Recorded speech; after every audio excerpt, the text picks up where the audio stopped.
gamers, and welcome back to where I rank all the games in my collection. Why not just the top 100, you say? Well, come on, get out of here. I'll get around to it soon enough. But what games did not make it into my top 200? They just didn't make it in. All right, so let's go ahead and get that one. The number 210 is the first game I ever did back on Kickstarter, and that was Grim Forest. Grim Forest is a great game. It's three little pigs where you're building these houses. You're getting these magical friends that are going to help you. When you build a piece to one of your houses, you got to grab a new magical friend, either keep it and then bump yours to someone else, or bump the new one you got to someone else. So everyone's having these rotating powers, which mitigates what type of gameplay they're going to go in for. There's a little fake and double fake as you're trying to go for different types of resources. You can win in different kinds of ways. You just got to complete 3 houses. They don't have to be straw, wood, and brick either. They can be any combination of those. Certain one, brick's harder to build than straw, but straw is less points than brick. And it's a super fun game. The artwork is beautiful. The minis are incredible. Really good. I think Druid City Games did this one, and it's just very beautiful. But only gets played once a year. I don't really know why that is. Well, I do know why. The thing has a stupid box sleeve on it. And I have the thing turned around to where it's just the pages, and I never get to see it. It's over here on the shelf over here. But I guess I need to turn that box around so I can see it. But I noticed it was just on the page side. It's supposed to look like a book, and I should have put it on the book inside. And that way I've seen it more probably, because it was out of sight, out of mind, just didn't get played. Really great game, though. It's still around, still available. I think retail they have this too, so very easy to find. But really fun, and there is a lot of strategy there. So I love Grim Forest, but unfortunately just got played once this year and then got forgotten. Anyway, another game that has fallen from grace. I'll explain why, because I do love the game.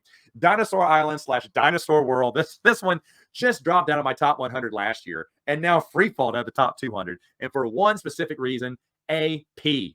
Boy, does my board game group have bad AP when it comes to playing either one. You play 4 players, it is a 5 to 6 hour game. It's like I play Twilight Imperium faster than I play Dinosaur Island and Dinosaur World. At first I thought, oh, maybe that's just Dinosaur Island. So I switched. We played Dinosaur World later on this year, and it was even more gruesome. The AP is just so bad. I don't know why, but it's just, they're just sitting here like this going, oh, what do I do? And like 10 minutes later, like, I'm like, dude, I already know what all my moves are. I was so frustrated. I let someone win. I let them win. I didn't even count my points. I said, did you get the... I counted their points. I said, okay, you won. They noticed I didn't count my points. I probably beat the dog out of him, but I didn't care at that point. I wanted the game to end. I wanted the night to end. I wanted my life to end. And that's not how it should be. You should love these games. These are super fun games. I still get the promos to these games all the time, and I think they're a lot of fun. But the thing is, oh man, the theme is good too. But oh man, the AP is absolutely mind-bogglingly killing me. It's killing me. And I don't know how to change that. And get this, in my gaming group, this game right here, either one, is in someone's top 10. Yay, probably his top 5. It is one of his favorite games to play in my collection. But yet it takes an hour and a half per player to play it. No way, man. No way. So I'll bring it out because he keeps asking for it. I'm like, yeah, we'll do that when I have all the time in the world. But maybe more plays makes people repetitive. I don't know. These games are played back-to-back. Well, not 2 back-to-back. Maybe there's a month or so in between. But you'd think they get the hang of this. But, oh, man, AP is super bad on this one. So it just got regulated down outside the top 200. I'm sure it'll jump back in next year. 208 is a new game in my collection. One of my favorite reviews I did because I love Oak. I think it's a really smart game. But, oh, my goodness, the iconography is horrendous. We did play it after my review. We had to check the rule book a couple of times. Not as bad as you keep playing it. But even after, 4 plays? Has it been 4 or 5 plays now? We're still checking the rule book. That's not good when you're still checking the rule book after so long. Just because the iconography is just so hard to follow. But I love the theme of the game. Love that you can put all these ornaments on the meeple to make them certain druids that have certain abilities. And really, any of them are really good to have, depending on what your strategy is. But it is, when you're teaching this to a new person, they're gonna suffer through the iconography. Like every time I had to explain, we had to look up what each card did. We had to look up what each ritual tile did. Some of them I could tell in the iconography. Some of them were like, I said, I don't know what this means. Let's just look at the book again. And it takes away from this excellent. It's a beautiful game, and I do enjoy it. But the iconography is killing me. It is killing me. And I made fun of it in my review, but it's got a little bit better over time. But a new person, forget about it, man. I spend half the time that we're playing this game, I am explaining what things do, what cards do, what ritual sites do, or consulting the rule book. Only the other 50% of the time we play this game are we actually playing the game. A game should never be that hard to get into. And it's so sad because it's so beautiful. But maybe if you got photographic memory, get Oak. You'll love the game. I love the gameplay. I love the gameplay. I just wish I was playing the game more when we had it on the table. It's lovely but frustrating at the same time. All right, number 207, Chang Ching. Ooh, yeah, some Chang Ching action, man. This game is super cheap. Basically, you're just putting walls up and trying to get area control over one half of the wall while avoiding area control on the other half. And the boundaries for the, I don't know, the north sector and the south sector are different. So you can have the majority in one section and the minority in another, and vice versa. And it's got these 4 modular birds that can move around. So the game will always be different. And you're just, every turn, you're placing, 1, 2 wall pieces out there. And you play with a little extra Emperor's module that gives you some extra games. It gives you like these little tokens you can put down, face down, to get double points or to screw people out of points. Or one, and I love it, it's a fake. It's got nothing. It does nothing. But you put it down and someone wastes one of their good ones on that one thinking you're about to screw them. I love that card. So overall, this one is a really, really good game. I see this game for like $10 or less online. You can get it for a song. Honestly, check it out. The wall pieces look beautiful. The artwork is beautiful. The gameplay is so much fun. You're going to see, if you're new to me ranking board games, you've never seen me rank a board game before, boy, if it's cheap and under the radar, it is something that I'm possibly going to love, and it's probably in my collection somewhere. I love those, hidden gems that just no one appreciates or just got overlooked over time, and it's such a good game. Chang Ching is one of those. Trust me on that. All right, number 206 is Santa Cruz. Poor Santa Cruz. It has not been able to get out of the into the top 200. I think the first year it was a brand new game, and I usually try to rank my brand new games as low as I can because that cult of the new it impacts us all. So I try to be very modest when I rank new board games coming in.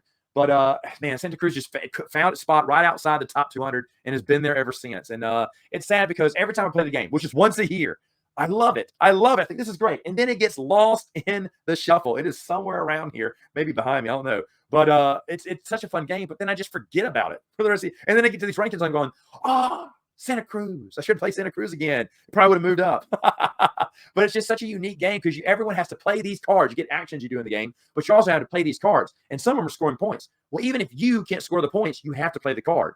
So sometimes if you're abandoning a certain strategy, play the card early so it doesn't score that many victory points to someone else. But what a lot of people do is they realize by accident sometimes is that they forgot to play the scoring card, and now someone is way ahead and they're going to score it. Now, the second half of this game, you're switching hands. Last player gets to pick someone else's hand and so on and so forth. You can pick your own hand if you want to, but it starts with the last player moving up, and the first player's left with whatever's left. But after everyone switches hands, then they all get a secret objective again. So the game's kind of familiar because part of the island, what the points are. So you go scoring for those points, but you don't know what those other ones are. And are you helping someone else or hurting someone else? Who knows? And I love that about the game. The pieces of this game look nice. The artwork looks beautiful. Everything sings. It's just this game only gets played once a year and it gets forgotten. And for that reason, it just hangs outside the top 200 trying to get back in. And every year I make a New Year's resolution. I will play this game more than once, but no, I haven't, which is why I've been cutting down board games in my collection so I can stay true to that promise next year. Promise. All right. So number 205 is a children's game, but I love it. It is called Shar Mania. Ooh, this is another game I'm sure you can get really cheap. You should get, especially if kids, even adults. I play this with my adult gaming group a lot. This was in my top 100 for a very brief time because when I was doing local theater here, during intermission, this was a quick 2-minute game. We could always play. Everyone loved it. We had a blast in the dressing room. We were playing it, or in the green room. We were playing it. And we just played it over and over again. So adults can play this with 4 players. You're rolling the dice and either moving that many spaces or grabbing that many coin and then trying to get to the island before the shark gets you. If the shark gets you, you're out of the game. And even if you make it to the island, you can't get coins if you made it to the island. You're safe, but you can't get coins anymore. You're out of the game. And even the coins you got to flip them over to get their value. So even though you may have more coins than someone else, they may have higher values than you. You won't know that till the end. I love this little game. It's a fun, stinking game. And definitely something you should pick up if you have kids or you're just looking for a light filler game for your board game nights. Shar Mania, check it out. So much fun. All right, number 204. Oh, this hurts my heart. It's a card game. Challenge of the Super Friends. If anyone doesn't know, this one almost made my top 100 last year. I love this game. I usually don't like card games. I love this game. True. I love the theme too because I was a big Challenge of the Super Friends fan back in the day. This is my favorite cartoon growing up. And that the cards are from certain episodes and it's all the look and see. I remember all my superheroes. They look like these characters. And I love the game and played it a whole lot. But then after a while, my nephews have gotten burned out of it. I thought, we only played this game once and they don't want to play it again. It's just not that fun. And I tried to bring it out a couple of times for board game nights. And I was like, hey guys, later on maybe we can play this one. And they're like, yeah. Well, what's that other game you got though? They were not interested. No one is interested in playing this game. Hence, it's huge fall from grace. I pushed it onto my nephews once. They were not happy. I was like, oh, okay. And then every time I brought them to my board game group, they were always like, yeah, we got to go. We played every game in the stack but that one. And I say, oh, it's really fast. Yeah, it's getting kind of late. No one wants to play it. No one wants to play it. So that's too bad. I still love the game, though. I just wish I could find people to play with me. It sucks. I got this game just to get free shipping once. And I thought, I'll probably chuck it. It's probably not that good of a game. And I love the game. I love the game. It's such a smart game. So much fun. You can be 4 characters, Batman and Robin, Wonder Woman, Aquaman, and Superman. They each have special abilities in their decks, and then some are the same cards. And it's just so much. You're capturing certain villains to avoid negative points or to gain victory points. And then whoever has the most points at the end of, I don't remember how many rounds wins, but super fun for super friends. Hopefully you have some super friends who will play it with you, because I don't right now. All right, number 203 is Selenia. Selenia is a really fun. It's kind of resource gathering, upgrading your ship, kind of how things go. But the thing that makes it unique is you play these cards with a little circle cut out in the middle. And as you're playing it, it could be a 0, 1, or 2. You're moving the blimp either way, gain the resource. And then those cards may trigger again if the board is modular. So when the blimp moves onto a spot and there's no spot there, you take the tile off the back end or from the top end if it's moving backwards and place it there. Once you do that, any cards that are on that tile get triggered again and can score you victory points or extra resources, stuff like that, which you're buying to get upgrades to your ship, which is also victory points. A really cool game. This is one of the games that when I played for the first time, I went, oh yeah, this is going to be the new hotness. No one talks about it, which is why it's perfect in my collection, right? It's perfect in my collection. So Selenia, really fun game. All right, number 202 is a new game in my collection. Brand new. It is Ghost for Sale. I was the first person to ever review this, I think, on YouTube. No one has reviewed it. I am a huge Virginia Gigli. I think that's how you pronounce his name. I'm a huge fan of his games. You're going to see just about all his games on this list here. And the reason that goes for sale, and I'm trying to find it on my board game shelf right now. I don't know. Well, there it is. It's usually not a game I enjoy because it's kind of like a little bit of a party game. It's a deduction game where you're bidding for Madame Truelight, and you want to win her, but you don't want to spend too much money because if you spend too much money, you won't have enough money to win some of the manors, which can give you victory points. And the reason you want to get Truelight is in a 4, 5, 6 player game, you'll be able to look at 2 people's hand. So you'll basically know half or more than half of what people are playing, meaning some people can play true card or a false card. And but it's hidden. You don't reveal that to the end of the round. So you don't know if someone's lying or telling the truth. But if you win Madame Truelight, you know what you're doing, and you know what 2 other players are doing. You have the most inside knowledge because depending on how many ghosts are really in a mansion, everyone's playing these ghost tiles everywhere. Some of them are lying. Their card will say they're lying. Some of them are telling the truth. So even though there's like 7 ghosts there, the mansion will score like 20 points if that's the case. But someone was lying, and there's only 2 ghosts there. So the mansion only, scored 4 points or something like that. And certain mansions give you certain abilities for the second round where you're going to get some more manors too. And it just goes 2 rounds, and that's it. Really fun game. We only got to play it once during one time when I was trying to review. We played it a couple times through, and it just never came to the table again because you can play it. We played 3 players we played 4 players the first time. Then someone left. I said, let's play it one more time. I like to play the games at least 2 times before I review it, possibly 3. But we only played it 2 times before I reviewed it, and we played it with three player count. And the 3 player count, one is fun. I mean, 2. We had the rules are not very well written, and so for 2 players, we say, okay, well, whoever wins Madame Truelight gets to see one person's hand, their choice. And still, though, the game was just not as exciting as it was with 4 players. I bet with 6 players is awesome. I rarely have 6 players in. By the time I get 4 players in, I need to play that game again, but it's so little, it gets lost. I had trouble finding it on the shelf. There's so many games on the shelf. But I see it now. It's kind of tucked in the corner there. It just gets kind of lost in the shuffle, so I didn't have a chance to bring it back. And it's the only one of all his games I did not get to play more than once after the review. But this is a good one. I don't know how cheap this is to get or what's the sell on it. It can't be worth that much. But now there's a video about it. So now you can check it out and see if the game's for you. All right, finally at number 201 is a game that left my collection and then came back. There are only 2 games that I ever regretted trading away because I got them really quick. And then I don't know what game it was, but they wanted both these games. I just traded them away. And just like a few weeks afterwards, I went, why did I do that? I actually love those games. Why did I trade those games? I can't remember what game I traded it for anyway. But anyway, the first one of those is back in my collection. It is Royal Palace. I love Royal Palace. It's a game that's really hard to find for a decent price. I don't know why it's worth so much online. It's really a $20 game, but I paid $35 for it to get it again. And it's not leaving my collection anymore. But the game's really fun. You're trying some area control as you're trying to, in a way, gather resources, the queen seals, the king seals, some money or whatnot. And then you're going out in the courtyard and you're taking one of the nobles out of the courtyard. And that's kind of area control too.